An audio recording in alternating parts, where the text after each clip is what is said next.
It has been a busy offseason for Ken Holland. He's brought back Brett Kulak, he re-signed Evander Kane, and he gave them an upgrade between the pipes with the signing of Jack Campbell. And even though we're at the point where the offseason is kind of slowing down, there's still a little bit of work that the Oilers GM needs to do. Today's Sherwood Ford giant offseason question is simple.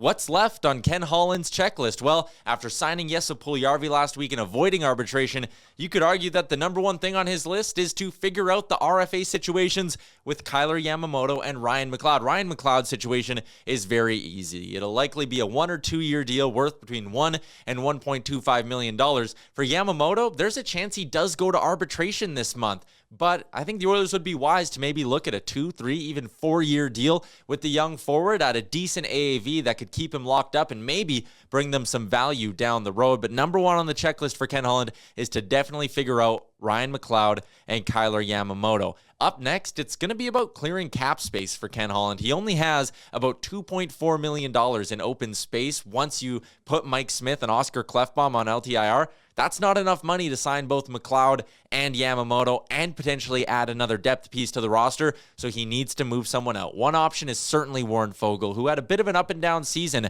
in his first year with the Oilers. Normally, I would advise against selling low on a player like that, but the Oilers really need the money if they want to take care of a couple of important RFAs, and Foegele, considering his age, might actually have some value around the league. The other option to move is actually Jesse Puljujarvi. Even though he was just signed a week ago, we've heard trade rumors about Puljujarvi for a long time, and the sticking point reportedly has been his upcoming arbitration case. Teams were afraid he might get an AAV north of $4 or $4.5 million. Now that that's settled and teams know he's only going to be making $3 million next year, it could actually be a lot easier for the Oilers to free up some cap space with a Puljujarvi trade, and the return on a Puljujarvi deal would be much better than the return from a Warren Foegele deal, so I could see them going that route as well. I also think the Oilers need to find a depth defenseman. That is the third thing on Ken Holland's checklist before the start of the season. Yes, on the right side, they have Ceci and Bouchard and Barrie. On the left side, Darnell Nurse, Brett Kulak, and Philip Broberg. And Slater Cuckoo right now is slated to be their 7th defenseman,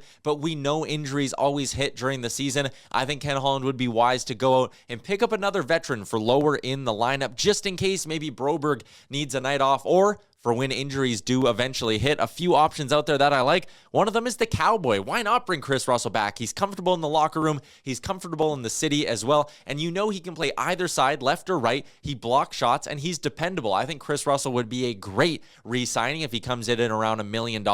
Another player I like is Calvin DeHaan. He's really slowed down over the last year. He's battled some tough injuries at points as well. But again, this is a guy who can play the left or right side. He's experienced, and I think he could give the Oilers tons of value lower in their lineup on a short-term, low-money contract. Ken Holland's got to figure out the RFAs. He's got to open up cap space, and he's got to shore up the depth on the blue line. So even though things are quiet right now, there are still moves to be made for the Edmonton Oilers. That's been another edition of Sherwood Ford Giant Offseason Questions. Keep it locked on our YouTube, like and subscribe for more content through the rest of the offseason.